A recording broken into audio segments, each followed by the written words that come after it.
On est aujourd'hui le 17 dans le mois d'Elul. Demain c'est le Hay, 18 Elul. On a un très beau Shabbat, la Parasha Kitavo. C'est également une grande date dans le calendrier, surtout Chabad, Hay Elul, le 18 Elul. Il y a eu quoi dans cette date-là, ce Shabbat? Il y a eu naissance de deux grandes lumières. Comment on appelle en français, en hébreu, deux lumières? Shnei Or. Donc le premier c'est le Baal Shem Tov, bien sûr, ça remonte à 300 ans et quelques. Et le deuxième, quelques années plus tard, le premier rabbin dans la Sholchel de Chabad, c'était le Admor Hazaken, on l'appelait Baal HaTanya si vous voulez, au Rabbi Shnei Or Zalman de Liadi. Alors deux lumières qu'on va partager aujourd'hui, qui vont tout d'abord améliorer, bien sûr, notre Shabbat, mais aussi, ils vont améliorer le Shalom Bayit, l'année, et tout est dans les deux mots de la paracha. Kitavo, c'est quoi en hébreu? Quand tu viendras où? À la maison. Quand tu rentres chez toi à la maison, voilà comment il va avoir toujours deux lumières chez toi. Il faut faire deux choses. Qu'est-ce que la paracha elle raconte en premier? Qu'est-ce qu'on va raconter demain? C'est toute l'histoire des prémices. On appelle comme ça en français Bikurim.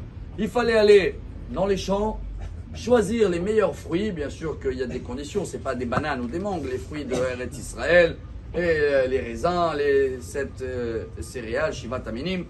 Et tu choisis le meilleur.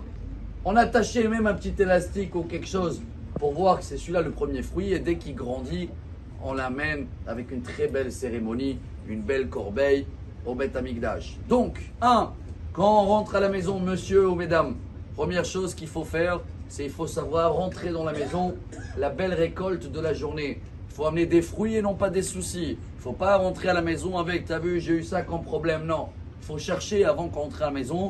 Qu'est-ce que j'ai fait de beau? Quelle récolte? J'ai eu un beau fruit à la maison. Et ça, je rentre avec à la maison, ça va amener la première lumière.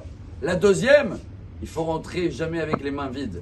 Donc ce sera un chocolat, un bonbon, pas que des belles paroles qui font de la lumière. Une petite attention, parce que chacun de nous, vous vous rappelez la paracha de la semaine dernière, c'était quoi? Kitetse, quand tu sortiras. Et c'était quoi le troisième mot? Quand tu sortiras où? À la guerre. Quand on sort, des fois il y a des journées où oui, c'est la guerre dehors. Je ne parle pas que de la guerre physique. Chacun il travaille, chacun il a ses soucis. Alors cette semaine, on apprend que même quand tu sors et tu as passé une journée la guerre, Kitetse, cette semaine c'est Kitavo, quand tu rentres chez toi. 1, les belles fruits, les belles récoltes. 2, pas avec les mains vides. Si tes mains, les mains vides, tu peux frapper dans la porte, mais tu ne frappes pas dans la porte quand tu es chez toi à la maison. Alors chacun il amène une petite attention à madame, à les enfants, madame vis-à-vis de son mari.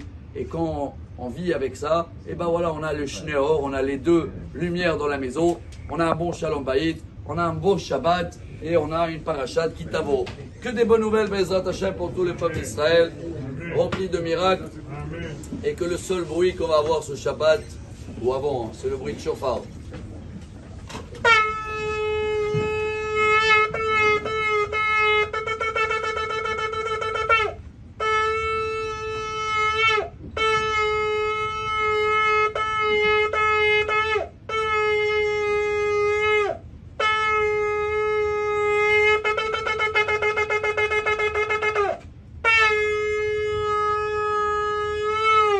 Amar Rabbi Elazar.